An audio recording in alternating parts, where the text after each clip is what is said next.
लेकिन लोगों के अंदर ये प्रश्न रहता है कि कथा कैसे कराएं, किससे कराएं, आखिर कथा की जो व्यवस्था है वो कैसी होनी चाहिए। तो वेद व्यास जी पुराण में बताते हैं कि विवाहे या दशम वित्तम का दशम परिकल्पयेत। जिस प्रकार से एक पिता अपनी बेटी के विवाह में खर्चा करता है, ठीक इसी प्रकार से इस भागवत रूपी बेटी का विवाह करना चाहिए। जैसे कि मान लीजिए हम अमीर आदमी, हमारे पास बहुत पैसा है, हम अपनी बिटिया का जब विवाह करेंगे तो केवल 10 लाख का बफर सिस्टम लगवाएंगे, 20 लाख का लोगों को सामान देंगे। और अगर हम मान लें कि भाई दुनिया के सबसे गरीब आदमी हम ही, तो हम 3-4 लाख के अंदर अपनी बिटिया का विवाह कर जाएंगे। एक पिता अपने सामर्थ्य के अनुसार अपनी बेटी का विवाह करेगा। एक पिता का उसकी बेटे के लिए प्रेम कम और ज्यादा नहीं हो जाएगा। इसी प्रकार से ये कथा है। जैसे बिटिया का विवाह किया जाता है ना, जगह जगह से लोगों को बुलाया जाता है, बुआ आ रही, फूफा आ रहे, दीदी आ रही, जीजा आ रहे, इसी प्रकार से सबको बुलाना चाहिए और सब लोगों को बुला करके मिल बांट करके कथा करनी चाहिए। ये तो हो गई खर्चे की बात। अब कथा करवानी किससे चाहिए?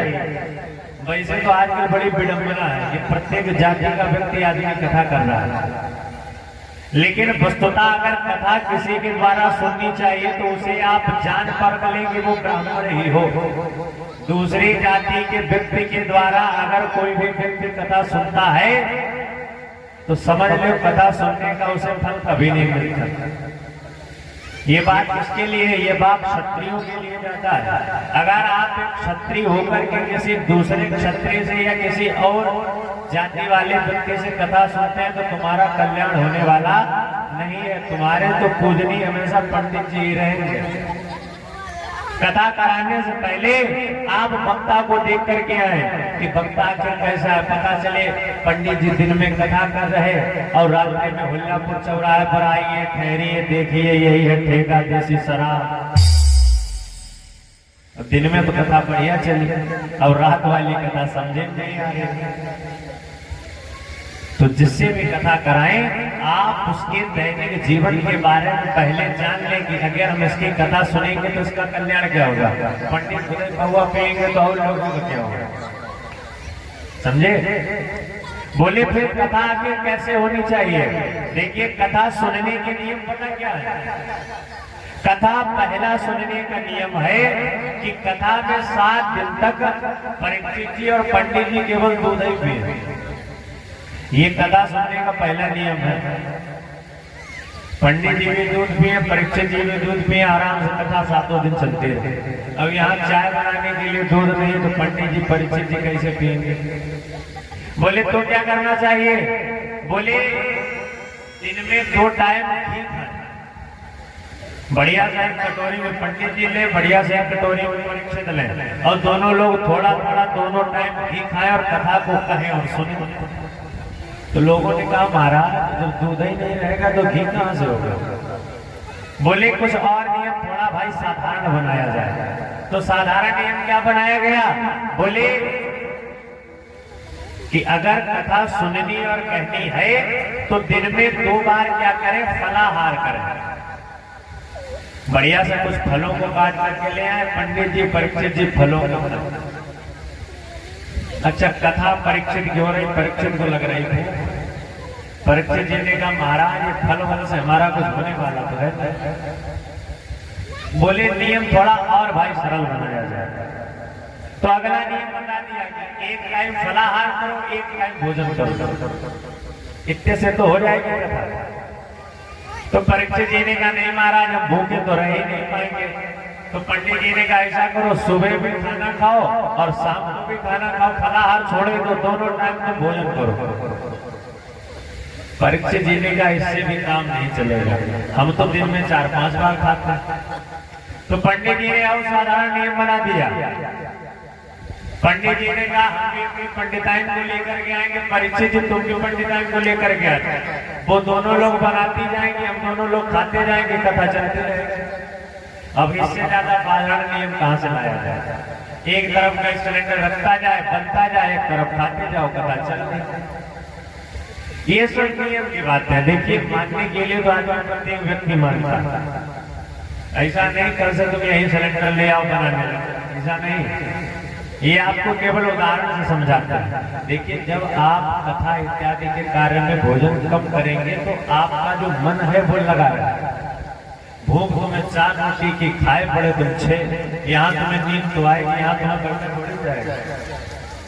इसीलिए बताया जाता है कि कोई भी, जैसे मान लो किसी शादी बारात में कोई जो मुख्य व्यक्ति बनाया जाता है, समझ लो सब खा होंगे तब भी वो भोजन नहीं करेगा। पता चले कि ज्यादा खा लिया, पेट गड़बड़ा गया, तो वो काली वाली बैग जिसमें सब भरा पड़ा है माल वो कौन संभालेगा। इसीलिए मुख्य व्यक्ति को हमेशा बच करके रहना चाहिए, और जहां तक हो सके जिस स्थान पर कथा हो उस स्थान पर लहसुन प्याज इत्यादि का परित्याग कर दे। मदिरा पान, मछली खान, ये जितनी भी चीजें, सब चीजों का परित्याग करके ही कथा सुननी और कहनी चाहिए। ये सब क्या है? ये सब नियम है, और ये नियम उन्हीं के लिए है जो इन नियमों को मानते हैं, समझे। जो लोग नहीं मानते ये उनके लिए नहीं। जैसे मानने वालों के लिए तो यहाँ पर कथा चल रही भगवान है, और न मानने वालों के लिए जैसे अभी जैसे जैसे कथा बढ़ेगी, कथा में विभिन्न प्रकार के लोग आते हैं।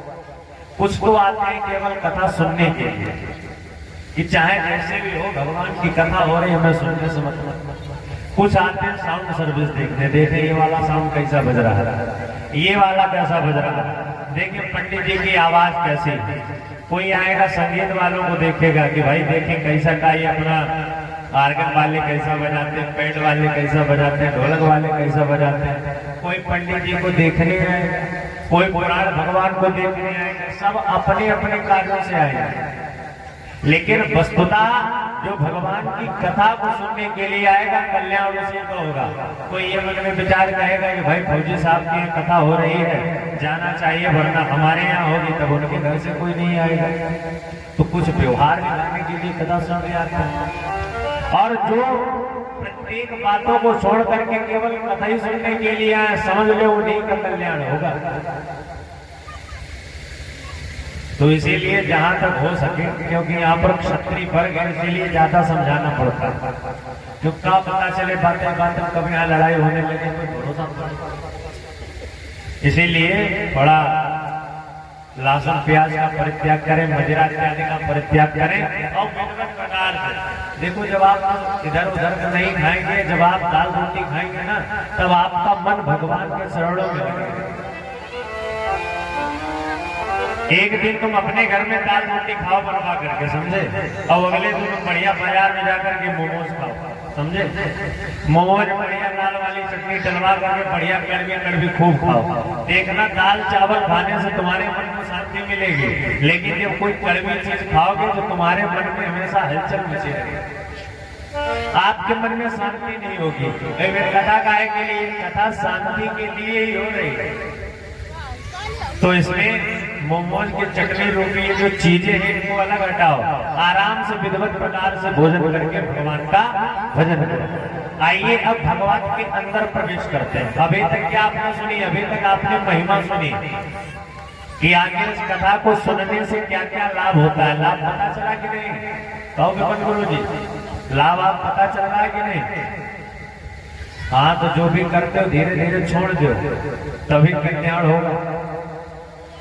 वेद व्यास जी अपने श्रीमद् भागवत महापुराण का पहला श्लोक लिखते हैं, जन्माद्यस्य यतोन्वयादितरतस् चार्थे स्वभिज्ञास्वराट् तेने ब्रह्म हृदय आदि कवये मुह्यन्ति सूरया तेजो वारि मृदां यथा विनिमयो यत्र सर्गो मृषा दाम्ना स्वेन सदा निरस्तकुहकं सत्यं परं धीमहि।